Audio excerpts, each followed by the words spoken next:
Mbote lisusu bandeko balandi ya toko mwa ndenge to mesla kokuta na biso na bino esengoza ya ngai komona bandiminiyo surtout bay auto signa contrat mbula moi butu toza na pona ko servir République démocratique du Congo. Naza ko pesa mbote mingi na bayo ya ngai na bandeko na ngai ba FRDC na ba wazalendo ya bino ya ngoyo. Botondi mingi soda ayo kaka soda na makambo salama ikuna na este.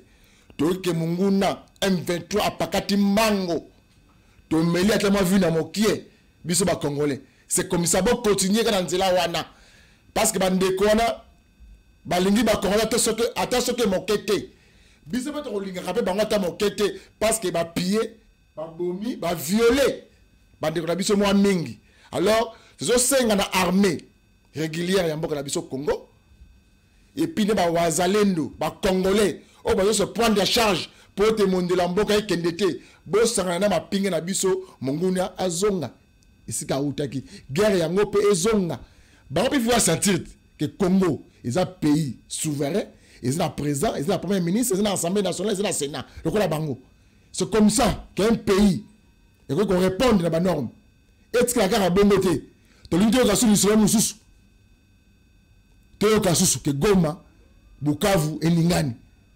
En tout cas, matondi mingi na bino encore, ba wazene ba FARDC bino yango. Lelo to so beta masolo ya province ya Lualaba. Na zomu sukuna na Lualaba. Na Jilolo, Kisenge, Manganese. Na zongi kuna. Avant to koma kuna bakambeteli ba travailler ya mboka Congo. Ba travailler bazaka considéré te. Ba travailler bazaka prise en charge te. Ba travailler bazaka comme si ba délaissé. Ate ba syndicat ate ba président bango ba kamba ba zoko loba mais ba employé comme si ba yo kaka ko lela ba travailleur ti na ko sera manis kembolo ate so vidéo mo na moké botela comportement ce que c'est à son habité na mon na ba réseaux sociaux ce que c'est à ce que c'est les messages question de ba comportement oyo en tout cas il faut justice et c'est la moussa nango botela un chauffeur s'occuper chauffeur na habité s'occuper agent na habité ne ba zo maltraité par patron c'est les réseaux sociaux.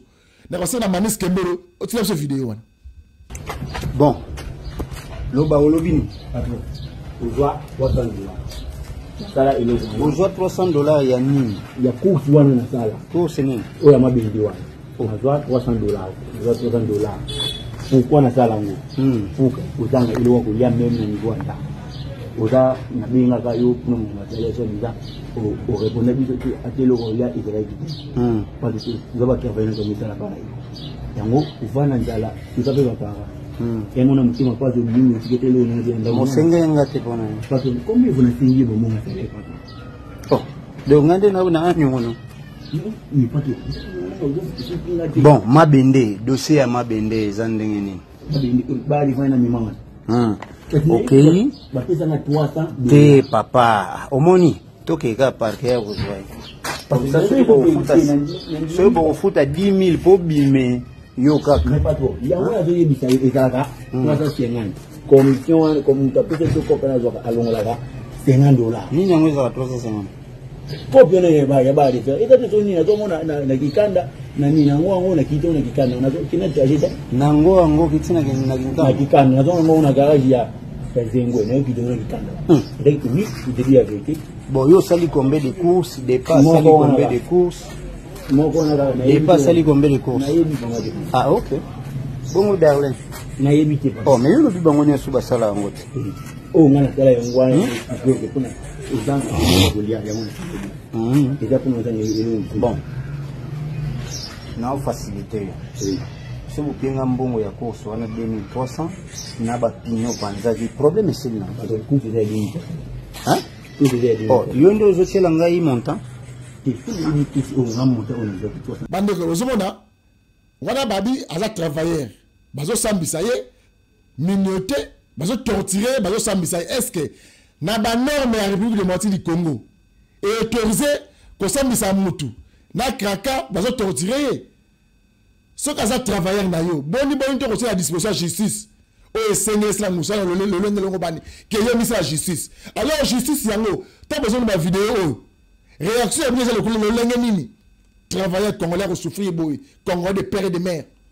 constitution le minini yango lelo na ko beteli solo ya Kisenge na zongi lisusu passer les bons mubenga aleka kiao alebi na biso ete na Kisenge manganese ngai nazali moko ya société civile na ekolobela entreprise wana ba contrat za respecté soit de santé ezalité ba retraité bazora mission na bango te ba jagout koloba te mais bazo ko sa mission bazo produire kuna na Lualaba na dilo précisément na Kisenge manganese lelo passer azongi lisusu na la révélation grave bande ko na bolanda Lualaba a danger il faut remarquer irja professeur Lualaba a danger mon konzamboka font la mission passer les bons mots mbote ndeko Didier bonne santé nzambe azali ko batela tozali malamu makamazilo kamalamu soki omoni toyena bitando c'est que makambo mako tambola malamu te bonne santé ya société civile ya Kisenge manganese tokolembaka te tikino ba autorité ya mboka oyo bakoyoka biso lolenge bayoka biso mbala ya liboso société civile ya Kisenge manganese tozali malamu tozali kobunda butu moi poete maima kotambola malamu te na société commerciale la minière de Kisenge manganese mbongwana ekota bato bazwa mbano na bango baye bako futamaka te bafutamaka baye bazali komona pasi esila bilenge bazwa misala production ya manganese esalama poete tozali na ba jugement non exploité ba contrat bazali ko signer yango mais tozali komona changement atamoko te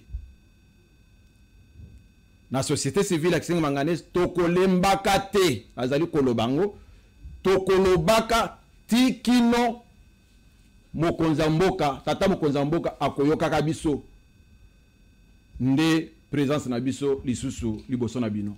Ok, merci passer les bons tozongi abande ko ngai na si passer les bons la kaki biso ezana ba chaîne ya télévision o ekitaki kuna na Kisenge ko sala investigation au biso lobaka to sa contre expertise ya makambozo sa na mboka na biso Congo alors ba chaîne elekenaki kuna la ligne ko tozwa pour l'investigation avant de passer les bons ba question tozwa deux vidéos ya reportage ya Sans Frontières et puis na vidéo ya Wangu télévision Manis Kembolo c'est la besoin de vidéos wana bongo to kozonga wa to meka ko commenter parce que les alelo to le baraka le to commenter ba preuve à la prix ba vidéo Manis Kembolo nzele zali panao. À Kisenge, le soleil s'élève encore, mais les machines, elles, dorment depuis près d'un demi-siècle. Les rails, rongés par la rouille, les mines, noyées, le retraité réduit à leurs complaintes quotidiennes. Ici, on recycle les illusions plus que les minerais. Derrière moi, comme vous pouvez si bien le voir, cette mine est noyée. Dans les années 1970, Kisenge brillait comme la Silicon Valley du manganèse. Écoles, hôpital, commerce, infrastructures modernes. La cité vivait au rythme de l'extraction. Aujourd'hui, elle s'est vidée de son souffle. Plus de routes, plus d'électricité, plus d'eau. Les ateliers ne conservent que des graffitis, mémoire de générations d'ouvriers au chômage, technique permanent. En 2023, la minière de Kisenge, dirigée par Yannick Sosongo, cède 3 mines des infrastructures et 2,4 millions de tonnes de manganèse à Torian pour 10 millions de dollars, dont 7 millions en crédit, en Black Friday minier version congolaise. Nous avons une compagnie, je crois, tanzanienne, Charles Tarelli. Son patron a de l'argent comme cela.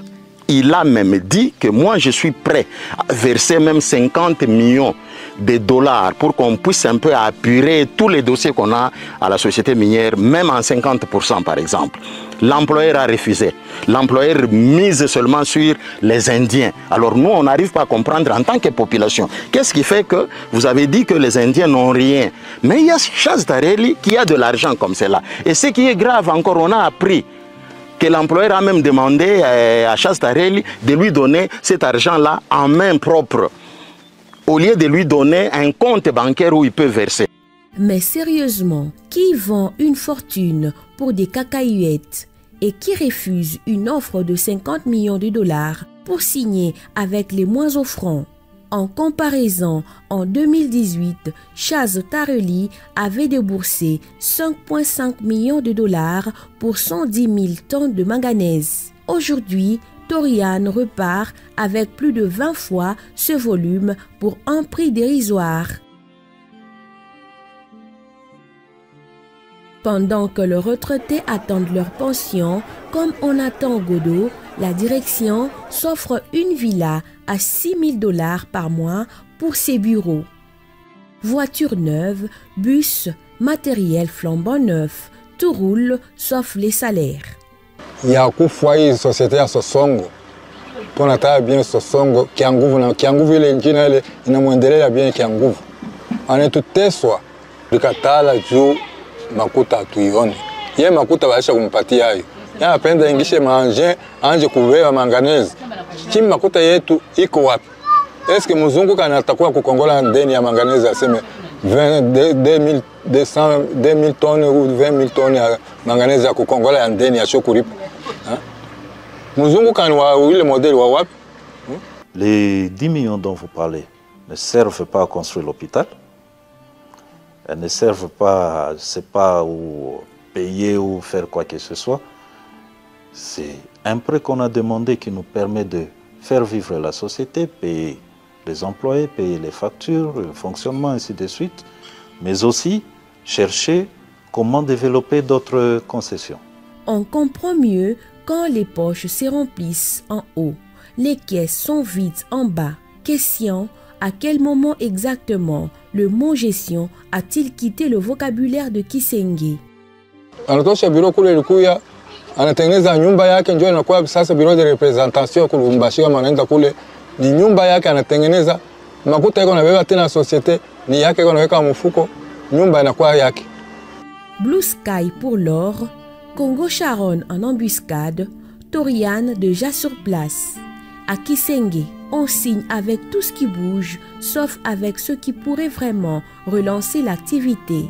Résultat, rien ne bouge. Kuna madokima yetu ile yote ulifanya, même votre contrat que vous avez signé avec Torian, tout qu'on a eu, vous avez déjà vendu la société. Kama unapenda tutakutosha, et puis unamapatia Toriano un siècle 99 ans.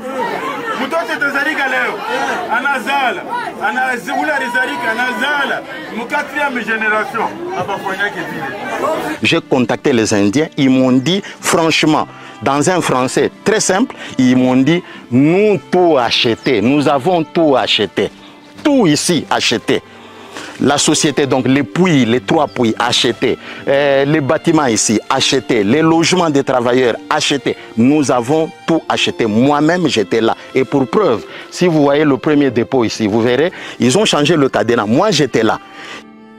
Les syndicats réclament un audit indépendant, la suspension du comité de gestion et un vrai partenariat. Mais à Kisenge, l'audit le plus urgent reste celui du frigo, vide comme les caisses. Que le gouvernement fasse une descente sur terrain, s'enquérir de la situation réelle, voir même les stocks, mettre les partenaires à côté, demander aux partenaires ce qu'ils ont donné comme montant, voir ce qui a été utilisé et le montant qui reste, voir comment est-ce qu'on peut faire. Aujourd'hui, Kisenge est une sorte de parc industriel abandonné. Les rails attendent encore un train chargé de manganèse qui ne viendra probablement jamais. Les habitants attendent eux aussi des salaires. des pensions, de l'électricité ou au moins des réponses. Monsieur le DG, tunapenda kutuambia siku ile utatulipa madekonte yetu.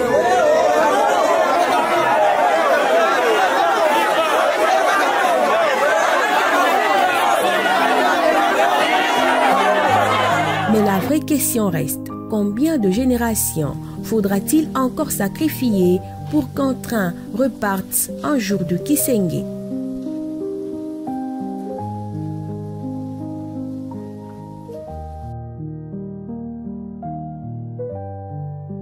En attendant, la cité survit, elle refuse de mourir.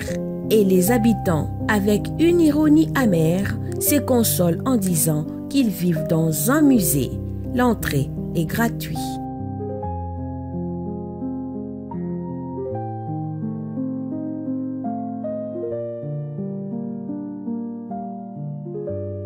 Kisenge, une cité minière congolaise, située à cheval entre la Zambie et l'Angola. Ici, la vie ressemble à un véritable Golgotha, où les espoirs s'émeurent, la souffrance s'accentue et l'indifférence s'endurcit. Dans cette partie de la province pilote de la République démocratique du Congo, l'eau se fait rare. Pour s'approvisionner, il faut parcourir de kilomètres.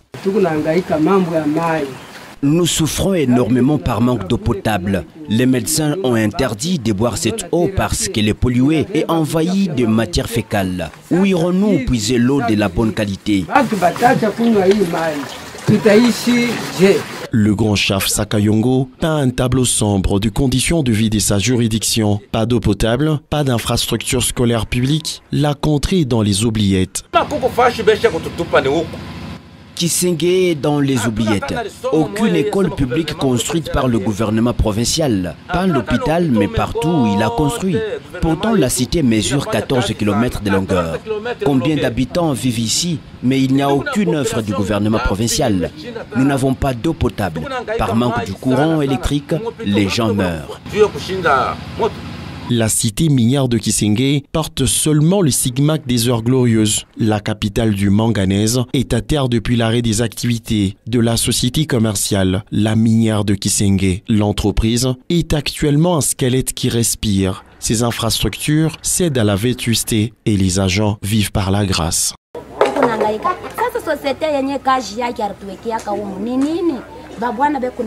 Elle dit, nos maris travaillent mais il n'y a même pas un sou pour payer le savon.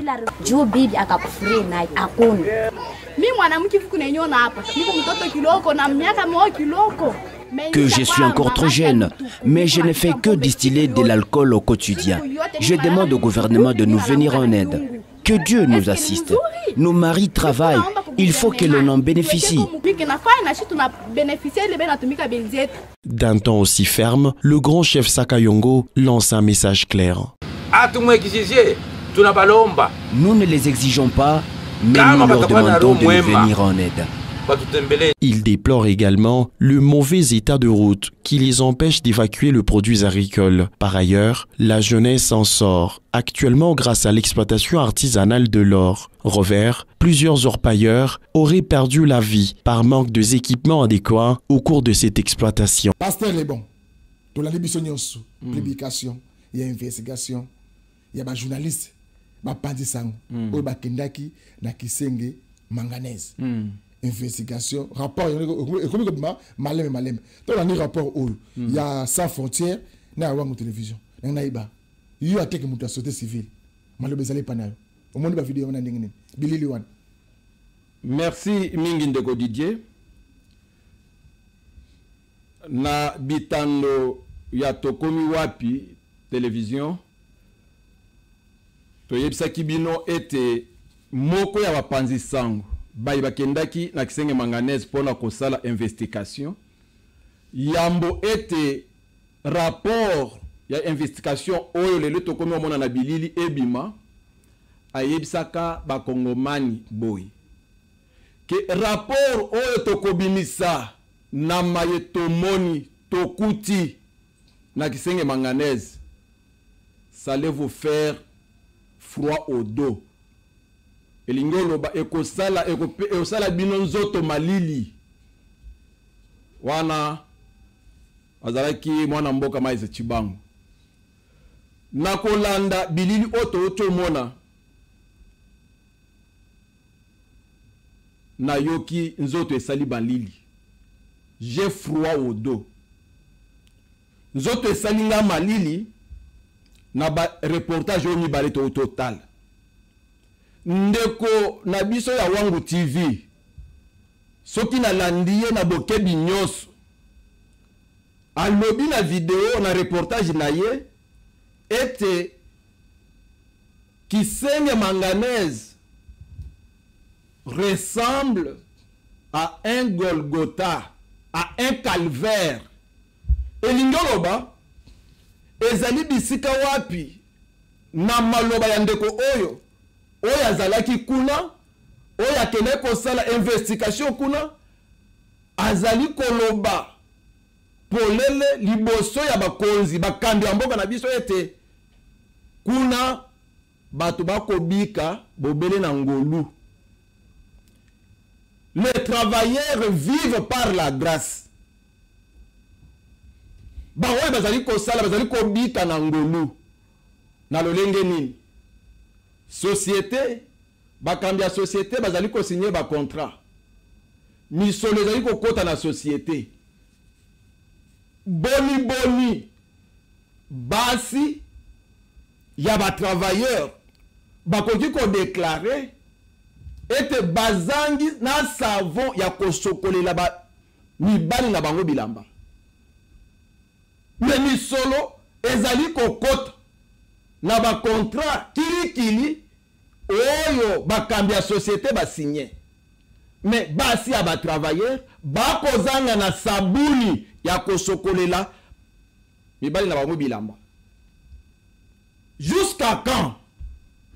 Jusqu'à quand ces gens-là, cette population de Kisenge Manganèse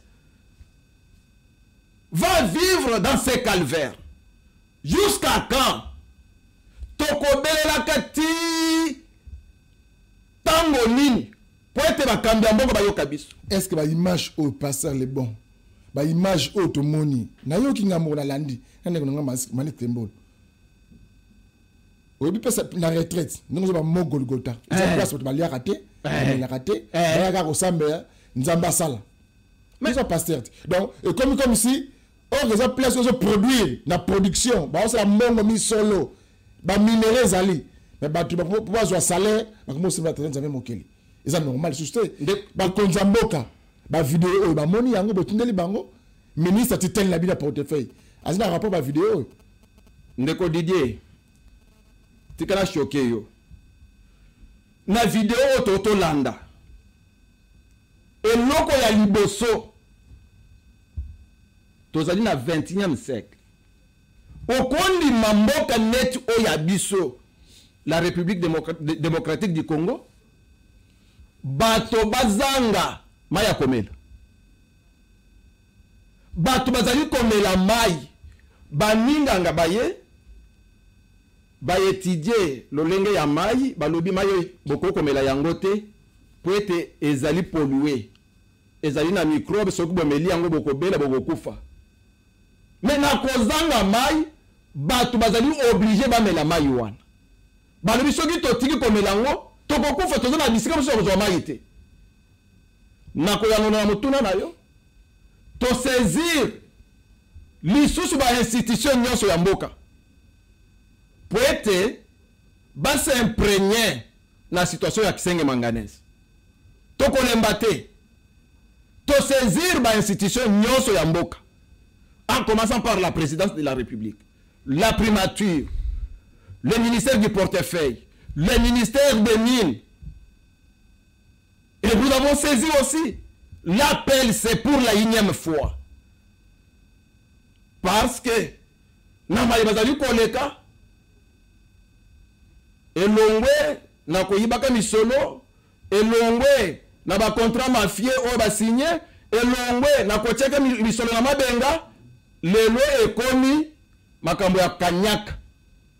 Tolobaki yango ba journaliste bakitaki kuna ezali bango nyonso te bakobimisaka, bakobimisa rapport na lolenge longo bani monsieur le tambolaki to dénonçaki yango awa avec des factures à l'appui bakanyaka ebandi ba corruption ebandi nayebi ke coordonnateur ya APLC bisika zolanda biso alobaka boyela biso baye bazali o bazali ko corrompre na bazali ko corrompre biso to sala musala to memeli bango ba preuve nyonso tozoyeba te pona nini bazali ko yomela pona ko tia bato maboko. Que demande le peuple congolais, pasteur Lebomo Beng? Peuple congolais azosenga nini? Peuple ya Kisenge manganese azosenga nini? Bande ko nangai na lobela ka professeur Lualaba, nazo lobela Sandoa, nazo lobela Jilolo. Po zamboka na ngai, zamboka na ngai Congo. Naza touché na tambola tikuna. Na moni souffrance nzela malongo ezalité, maya malongo ezalité, l'autre malongo ezalité. Nyonso ya bango eza mabe.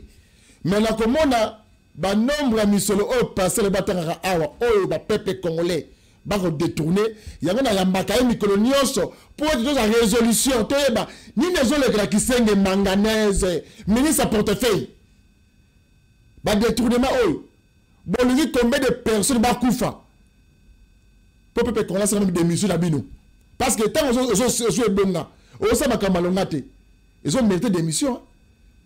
Des missions. Il faut pas démissionner. Tu vois, quand tu as beauté, pasteur les bons. Bon rapport, il y a sans frontières. On a des compagnies. Tope si longonya.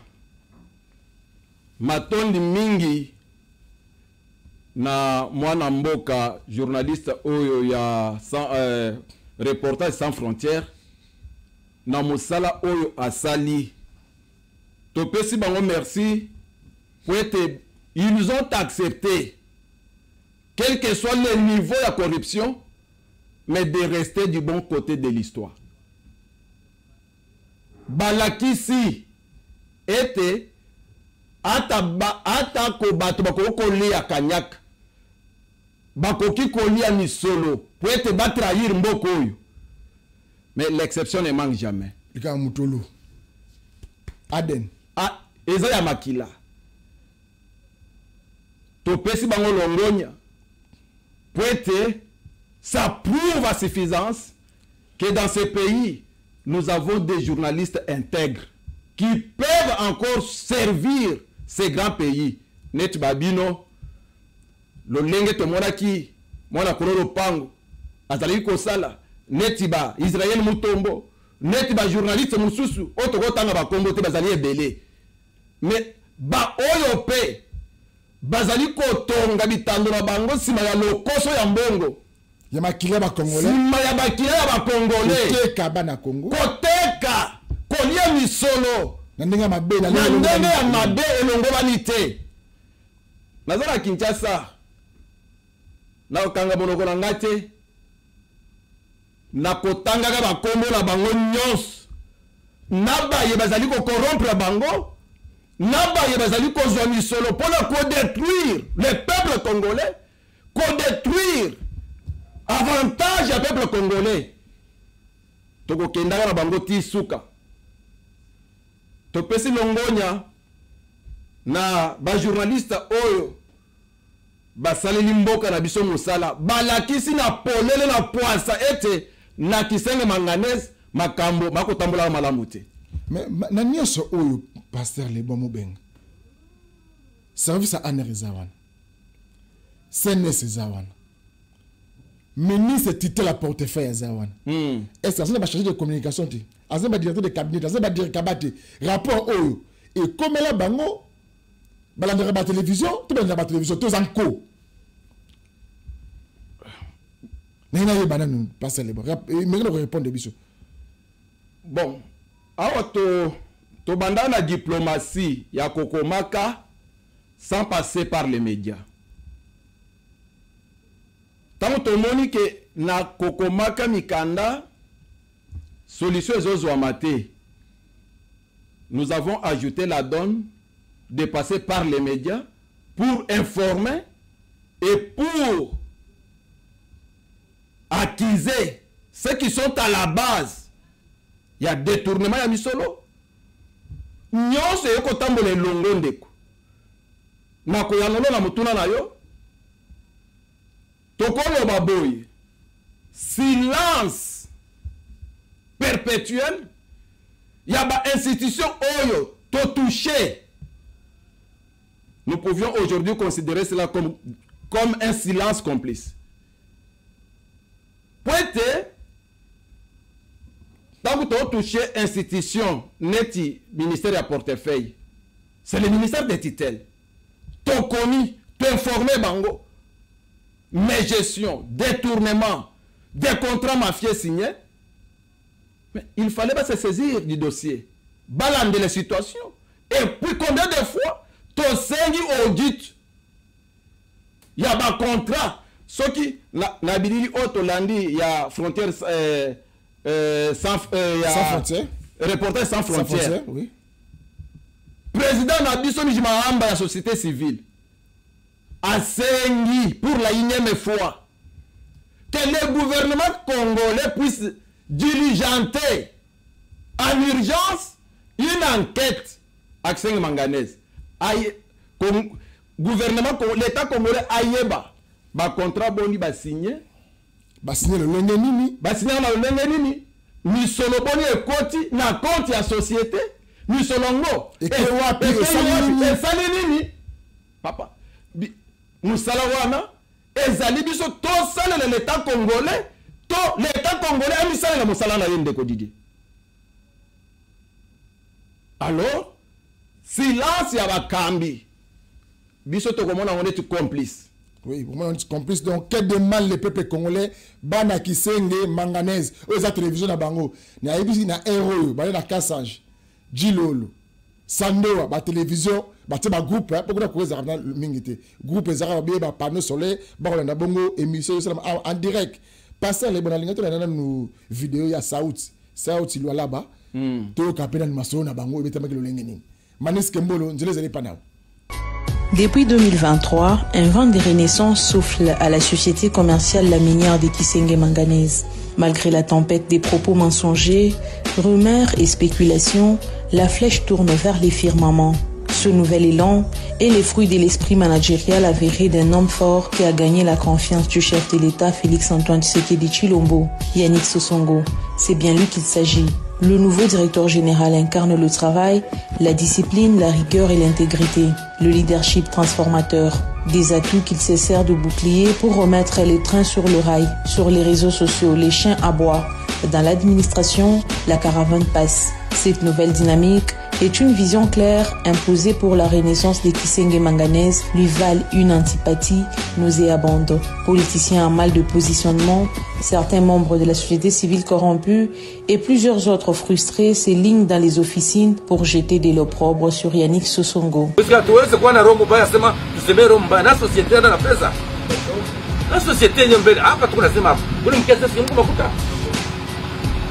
Ou bien déjà où il y a ringia karipataka mfeza ou déjà ringia karipata mkisenge mku zero $160 $162 $160 ni makuta mona leo mwe ba journaliste mpo jo makuta kama kiasi kisenge. Sasa kama leo tunafia bintu bikuye ko bien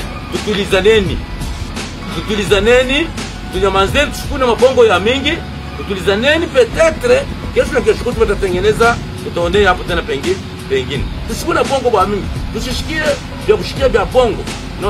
Depuis son arrivée, les réalisations sont innombrables. Signature de contrats avec quelques partenaires, ravitaillement des médicaments et autres biens nécessaires à l'hôpital de Kisenge, prise en charge de retraités, récupération des titres, lancement des travaux de prospection, amélioration du climat de travail, amélioration du salaire des agents, formation du personnel administratif et fourniture en matériel didactique enseignant, ainsi que la certification de la dette sociale et inventaire des immobilisations de la SCMK MN et autres. L'avènement du nouveau mandataire et tout son comité ont trouvé une société criblée de dettes jusqu'à la moelle épinière. Un siège administratif à l'image de l'entreprise. Des toilettes insalubres, les agents exposés à plusieurs maladies. Il restructure la société, la dote de bons cadres sur instruction de sa hiérarchie et la met à l'abri de la vestuité. Grâce aux résultats obtenus dans un temps record, avec une caisse renflouée des zéros à près des 2 millions de dollars, Yannick Sosongo est l'un des directeurs jamais connus par Kisenge Manganese depuis l'arrêt de la production. DG Wassas, kama balisigné contrat na Torian, il y a 7000. Il est 7000. Bajan tena balipokea hapo. Mnanipata mzuri. Bajan balipokea kwa sababu sisi tumwache kwa. Balipata. Memandeni DG wa sasa alipata ile mandeni tangu iko. Aile sema ni DG wa sasa, njoo kuna ile mandeni ya ba ni yana pana. Kwa kusema mambo iko washi. Son succès est sujet de critiques acerbes sur la toile. Des accusations mensongères telles que la vente des maisons des agents, les détournements présumés des millions de dollars, majoration des salaires du conseil d'administration, licenciement abusif et bien d'autres griefs commis à sa charge. Une question se pose alors. Le règlement intérieur de la société commerciale La Minière de Kisenge Manganese prévoit-il le vol, les troubles à l'ordre public et la divulgation des documents secrets? La seule erreur commise par le nouveau patron est le respect du cadre réglementaire. Des crocs en jambes freinent la relance de Kisenge Manganese. Est-ce que unyambie ile italipiwa tena je? Ile vita inani bokompi itaisha je? Ilifo ule atumike ndio kutoke mshahara kulipa nini? Kulipa ba Jean na ba les traiter. Na ba les traiter makuta kwa mingi bado kwanza kulipa hapo. Banalipa hapo kama ni 10, kama ni 20, bado ndio kulipa na hizo bataishaka. Anasema mturi moya. Kesi kisenge mbona pesa? L'émissaire du président Félix-Antoine Tshisekedi Tshilombo se doit l'obligation d'atteindre ses objectifs contre vents et marées pour le bien-être des millions d'habitants de la province du Lualaba en particulier et de la République démocratique du Congo en général. Mais il faudra redoubler la persévérance, appuyer sur l'accélérateur, convaincre plusieurs partenaires et relancer la production. Yannick Sosongo, tel un guerrier, a déjà affûté ses armes. C'est ça. Ma réalisation, il y a DG Yannick Sosongo. Ok. Prise en charge, il y a des retraités. Amélioration, il y a salaire, il y a des gens. Et puis charge, il y a des retraités, il y a telle santé na bango, kolia, kotambo na bango, ou l'année rapport na ndengini. Merci mingi ndeko Didier. Nabanza ete ezali liboso ya micro oyo. On a dénoncé ka président Nabiso Mijimahamba yemutu azalaki na ba chaîne nyonso ekitaki na Kisenge Manganese pour la investigation asosolaki ete na kati ya bapanzi sango oyo bamoko kati na bango bakolobaka solo te. Vidéo na ye elekaki awa a dénoncé qui les lots, tout le monde a en poisse. Avant de répondre sur les réalisations, il y a DG Yannick Sosongo au sein de la société. Je vous demanderai au Pesanga temps na expliquer yo réalité la vidéo Autoland. Oui, parce que le match na volume, tu peux sauter puis match volume. Bah on va comprendre qu'est-ce qui se passe réellement la Kisenge Manganese. Pour la minute de choses on chaque jour est tandoïque parce que bah kondi bazo kate quel demande le peuple. Match mongongo solo là.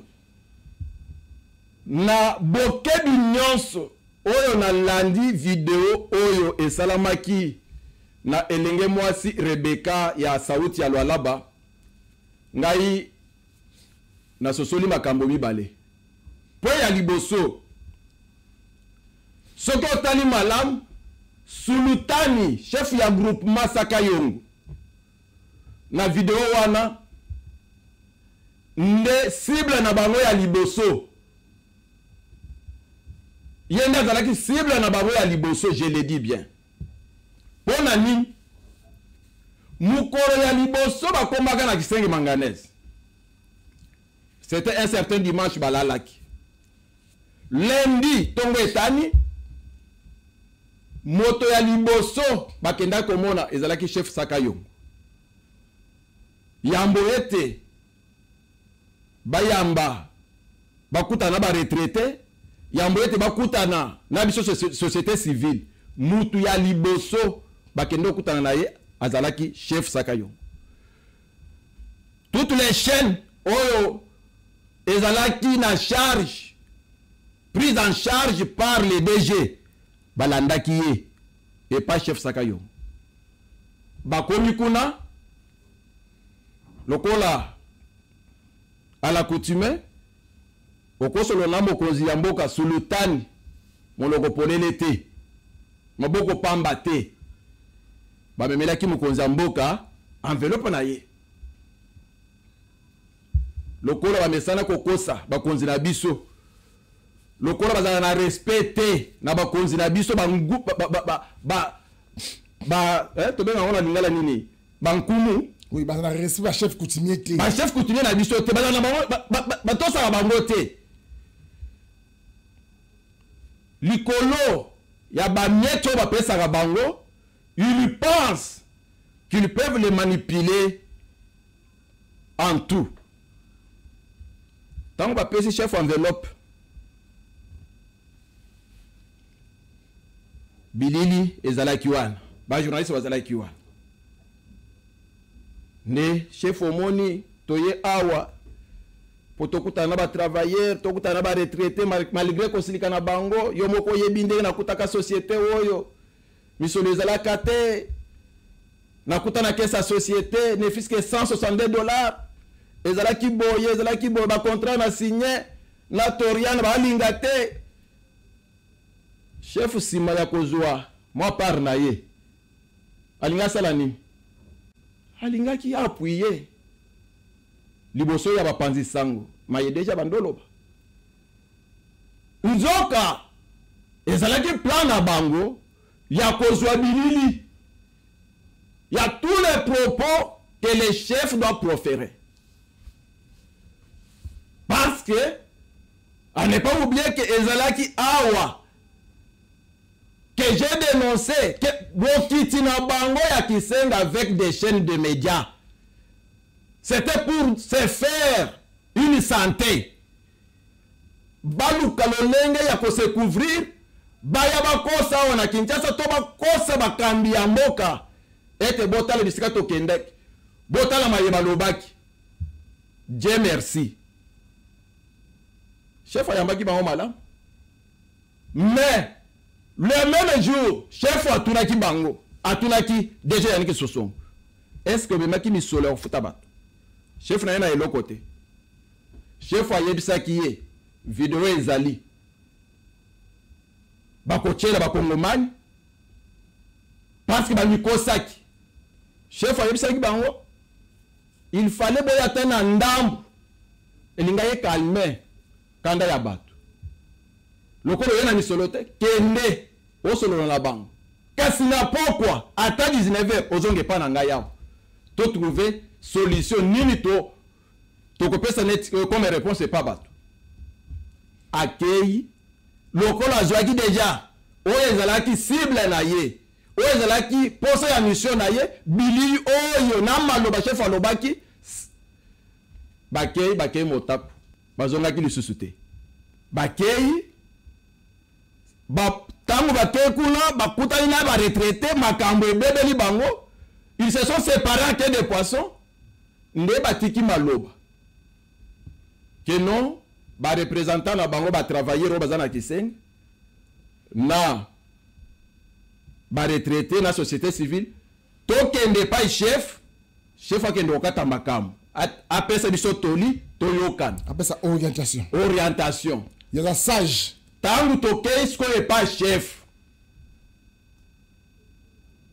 andimi na video oyo bakotia chef andimi ete naza sulutani nyonso te oyo bokoko pesa opesi nga samaki to opesi nga fufu lelo me oza na mbeba ngai nakotela yo alishini unateka malunga kulisia inasema nini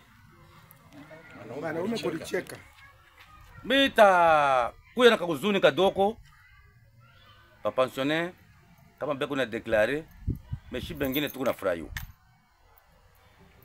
Haiko vile hapa. Na kama alibaripa mimi nadhani mimi naweza kuanza wakati Sosongo alikuja alifika hapa. Ni mtoto. Mimi namuonesha uende unakuwa na fedha. Asema hapana, amesambika nguvu mimi kusema. Tasema je, mimi shendaki 1 ou bien 2. Kama kulikuwa fedha, ataki pande yenyewe. Ni bantu tupashi kuona namna ya kusumbulia nabo. Kumbe uende.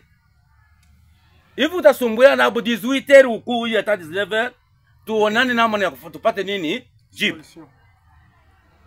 Tunaishia pale. Anaenda sema papa ndio kunakuya. Mkwenda. Mimi najua sema ekomba hata ni mita.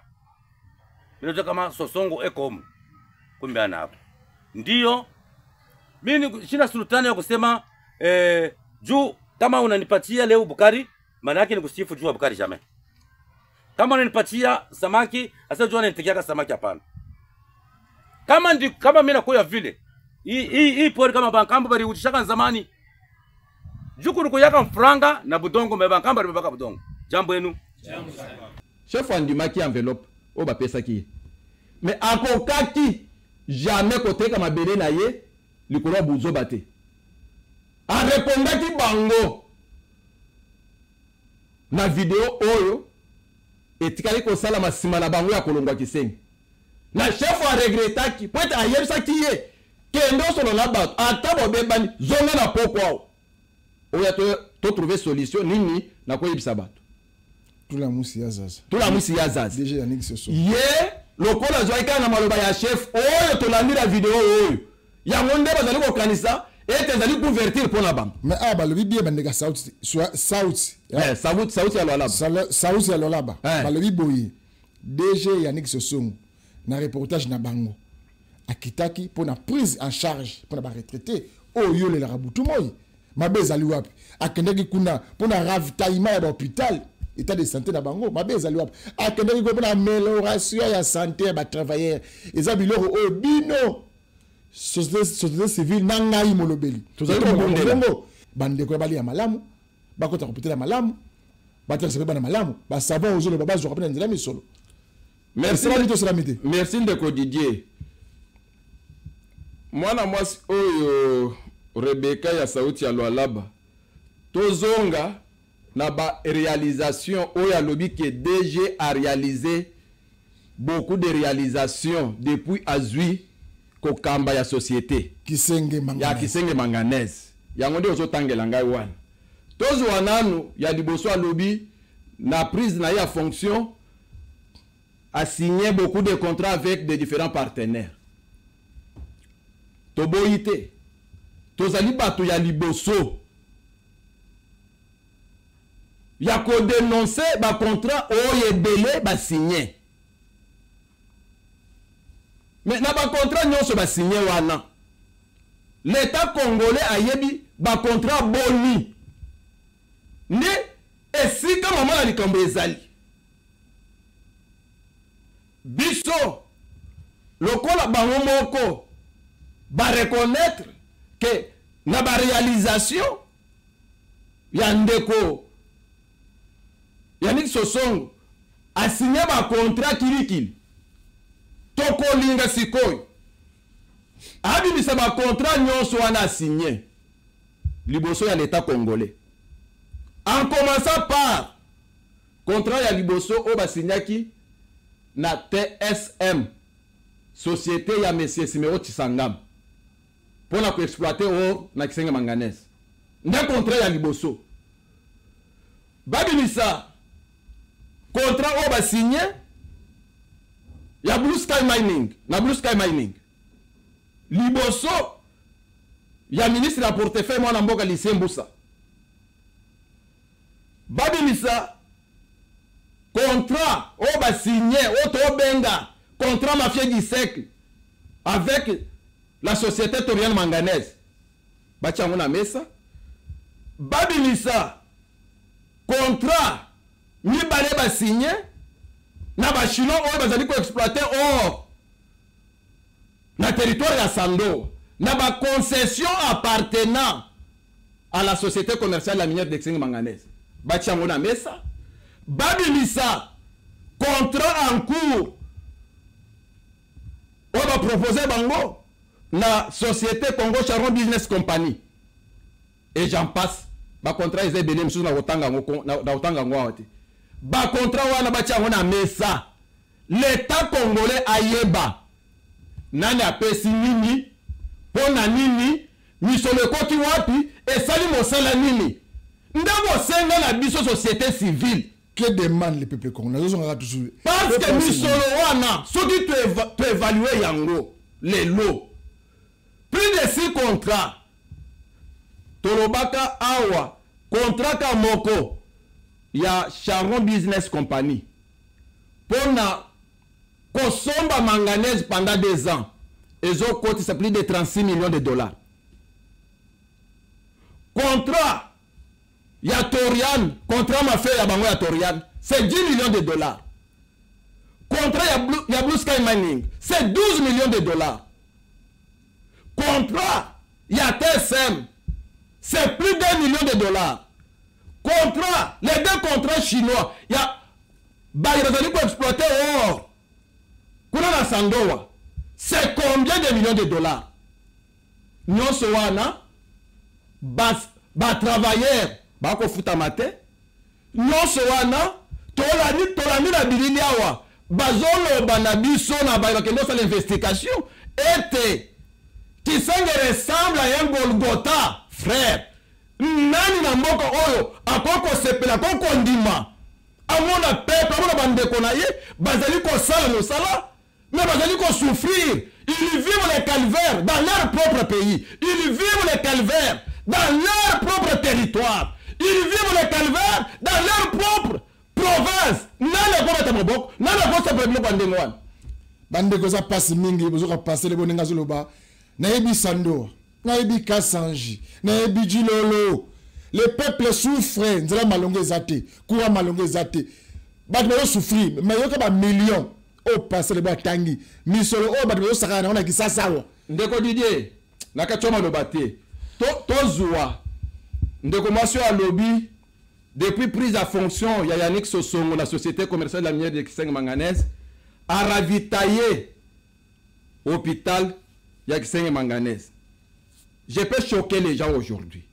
Na Exeng manganèse natika morgue un don au Basale Labiso et pas ancien sénateur Prince Kaumba azalaki muto ya Kabila asali la bana ki don apesa biso morgue wana tilelo plus de 2 ans depuis que Yannick azubo kambi ya société morgue wana na ba installer ngote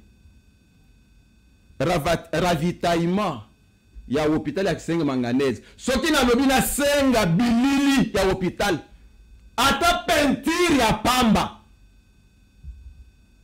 Exacte so so ba tiango te donc to comme na Kisenge wana manganèse donc ndeko nakendera nakena malembe ba congolais ba yoka balo mwana moso lobi azali ko ravitailler hôpital ya Exeng manganèse et loko ni biso to zali ko senga nakala to yebaka. Je ne suis pas le moindre. Je ne suis pas. Avant bango ba koma. Ba yeba ma ya société. Ngaye na yeba kama ya société liboso na bango. Yango nde ba confier la mission na ya na dénoncer awa na Kinshasa. Na yeba ka budget ya hôpital. Lelo Yannick azali ko somba ba kisi ya hôpital ya Exeng manganèse. Na ba pharmacie o bateka ba kisi en gros na Lubumbashi. Ba PC ba facture normale. Akamati ba facture wana akei nango na pharmacie ya mwasi na ye.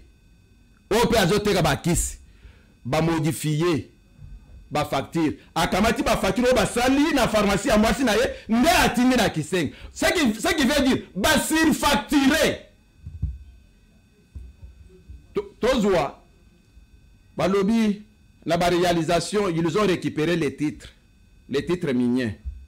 Tobet la bango mabok s'ils ont récupéré des titres miniers. Combien de titres miniers va récupérer?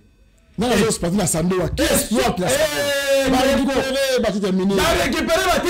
Qui saigne manganèse. Bazali ko exploiter na Sandoa. Naba site appartenant à la société. Oye mo bazali DG. Bazali ko exploiter kuna. Bazali banani. Bazali ko exploiter na permis et outil et pas nani. Va récupérer ma titre minier. Tous wa sikoyo prise en charge ya ba retraité. Nde place na moni kindoki ya Yannick Sosom. Nde place na moni kindoki ya ba Panzi Sango ndeko. Nde place na moni kindoki. Prise en charge. Mais bilili ezali. Tobakisi awa pendant que Yannick azalaki na Kisenge. Ba retraité ba tomboki. Batangi memo na bango, batangeli mukonza mboka memo na bango. Balobi bazali ko réclamer jusqu'au jour d'aujourd'hui prise en charge par la CNSS. Et belé à Misolo, Yannick Sosom azali ko futa ba Panzi Sango pour être ba couvrir rien. Pourquoi il ne veut pas verser cette somme d'argent na CNSS pour la prise en charge ya ba retraité? Oyebi ki ba retraité soki ba landi makambo oyo. Soki ba tomboki kuna bokolo bake na yebite. Ok, passez les bons. Tokita sikoyo. Na yokaki ke ba retraité, ba travailleur, ba sali misala ki senge manganèse. Oh ba pese ki ba information ki senge manganèse ba détourner mes ali, ba compter cinéma ya malamu te. PG ya Kassange. Atineki be lema la police, ba kene ko kamata, ba kene ko kanga ba ya ki senge manganèse et les kaki lolenge nini. Merci pour la motuna de Didier. Ezalaki mokolo lundi le 22 septembre 2025. Na Tongo na yambi appel. Pasteur Yemba moko ya ba retraité. Na président na biso ya société civile Mijmaamba ba bengi ngai. Awo to koloba to kangani. Bo kangani boza wapi o toza na zone, toza na bureau ya la police. Nine leki wo te batangisi biso mandat d'amener et outil par procureur général ya Kassaji avec motif dénonciation calomnieuse contre le DG Yannick Sosom. Bakangi biso. Na yebisi bango na lobi malam bokende mais essentiel boza ba téléphone na bino na bando benga bino de temps en temps.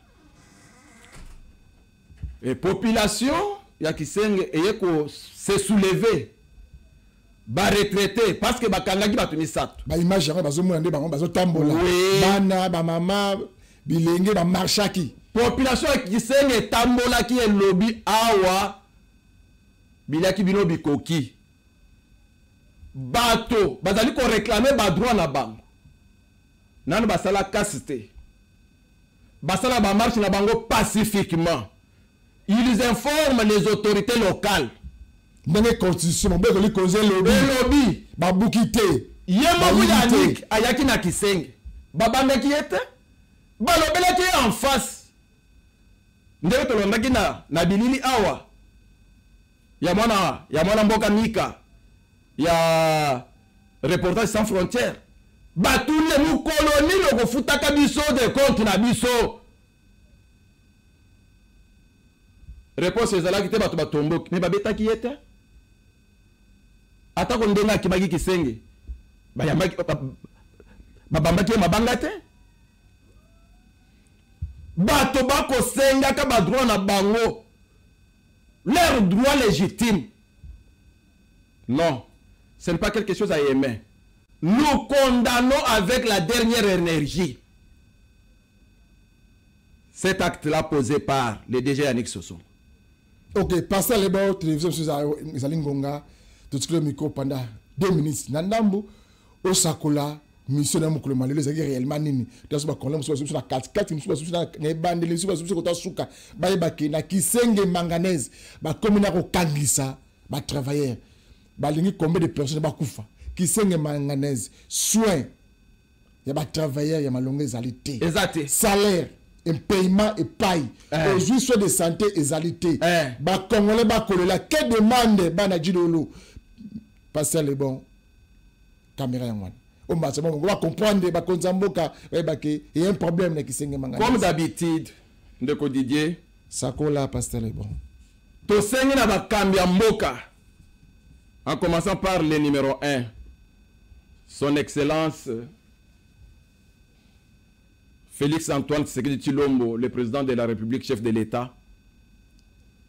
Ce peuple de Kisenge Manganese, Oba Pona Kiyo,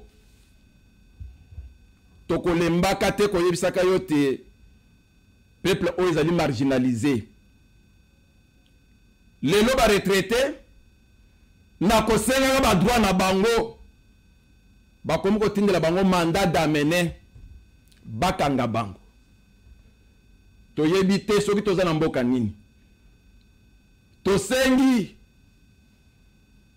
na madame premier ministre chef du gouvernement tosengi na ministre de mines tosengi na son excellence madame la ministre du portefeuille to saisir ba institution na bino tosengi ete bon dirigeanté d'urgence une enquête na mayemos tozali ko dénoncer na Kisenge Manganese bino moko botala bosala enquête soki mayebiso tozali ko dénoncer ezali lokuta j'ai mis ma main à couper nazala moto ya yambo ya kokangama awa na Kinshasa.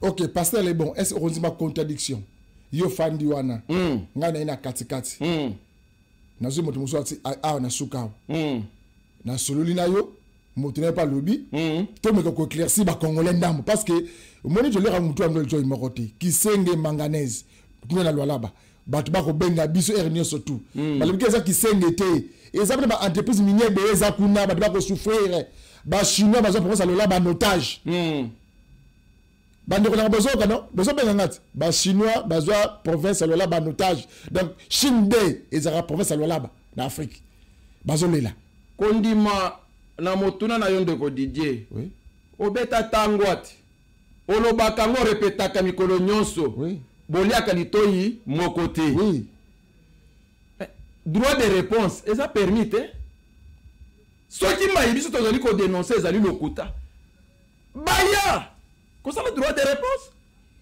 Ceux qui ont lingi, Kobeng Sabango, Bazala Wana, nous allons déclarer Maïtozali Koloba. Tokolega Monokote. Namisu Dabang. Namisu Tokolega Monokote Ndeko. Ok, Bandeko, Tosuki, après mon cromalelo. Boki, pasteur Leba Moubenga. Pasteur Leba, Aza pasteur. Leba Moubenga. Alobi Boyi. Attaque Motomoko Aye.